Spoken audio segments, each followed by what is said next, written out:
પ્રતાપપુરા અમરેલી સ્થિત જીવાદોરી સમાન ઠેબી ડેમ પૂર્ણ સપાટી સુધી ભરાવાનો વર્ષો જૂનો પ્રશ્ન હવે ઉકેલાશે।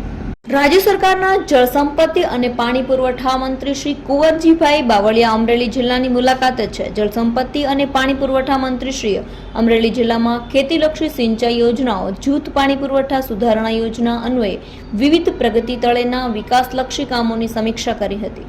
બાબરા, જલાલા, મોરજર, ધારી, રાજુલાના મોટી ખેરાળી, ખાંભાના ચીકિયાળી સહિતના પાણી પુરવઠા હેડવર્કર્સ સ્થળ ઠેબી ડેમ સાઇટ અમરેલી સહિતના સ્થળે જળસંપત્તિ અને પાણી પુરવઠા મંત્રીશ્રીએ મુલાકાત લીધી હતી।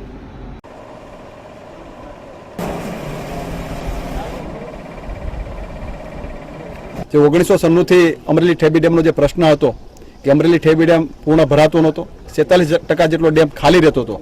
આ વર્ષો જૂના પ્રશ્નને કોઈ ભૂતકાળ કર્યું તો રાજ્ય સરકારે કર્યું છે। મારે ખાસ કરીને રાજ્યના મુખ્યમંત્રી આદરણીય ભૂપેન્દ્રભાઈ પટેલ સાહેબ અને કેબિનેટ મંત્રી કુંવરજીભાઈ બાવળિયા સાહેબનો મારે હૃદયથી આભાર માનવો પડે આ વિસ્તાર વતી। 1996 થી જે પ્રશ્ન પડતર પીડ્યો હતો અને ઠેબી ડેમ એટલે અમરેલીની જીવાદોરી ગણી શકાય, અમરેલી શહેર માટે પાણીનો કાયમિક માટે પ્રશ્ન હલ કરી શકે એ પ્રકારનો જ્યારે પ્રશ્ન હતો, આજુબાજુના 20 ગામ જેટલા ગામડાઓમાં પણ ફાયદો થાય આ ડેમ ભરાવાથી। એ 47% ડેમ આપણે ભરાતો નહોતો, 17 હેક્ટર જમીન જે એક્વાયર કરવાની હતી એ રાજ્ય સરકારે મંજૂરી આપી દીધી છે।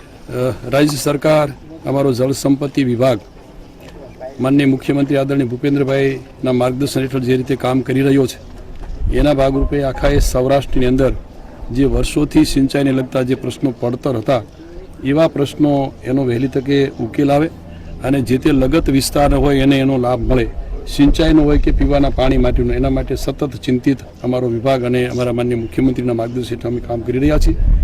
અમરેલીનો આ પ્રશ્ન ઠેબી ડેમનો ઘણા સમયથી પડતર હતો।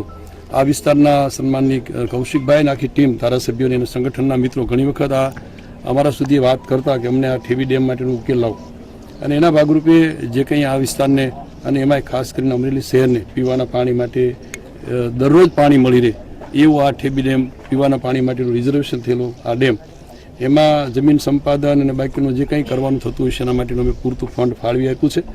હજુ પણ કંઈ વિશેષ કરવાનું થતું હશે તો એ કરાવીને પણ 100% આ ડેમને પાણીથી ભરી શકાય અને અમરેલીની શહેરની જનતાને રેગ્યુલર પીવાનું પાણી મળે એ માટેની અહીંથી જોગવાઈ થઈ રહી છે। સાથે સાથે આજુબાજુના લગભગ 20 ગામ કે જે ગામોને એનો સિંચાઈનો એટલે પાણી રિચાર્જ થવાથી એનો પણ ખૂબ સારો લાભ થવાનો છે। એટલે વહેલી તકે આ અમે મંજૂરી આપ્યા પછી કામ કાર્યરત થાય એ માટે અમારા અધિકારીઓને સૂચનાઓ આપી છે। એ સિવાય કોઈ ખેડૂતોનો પ્રશ્ન હશે તો એ પણ અમે સરકાર કક્ષાએથી વહેલી તકે ઉકેલ થાય। ખાસ તો આ વિસ્તારના બધા પ્રતિનિધિઓ જે રીતે ધારાસભ્ય અમારા સંગઠનના મિત્રો વારંવાર આવીને અમારા ધ્યાન પર મૂકતા, એટલે હું એટલા માટે જાગૃત પ્રતિનિધિઓ હોય એનો કેટલો ફરક પડે એ આ ઠેબી ડેમનું એક ઉદાહરણ છે।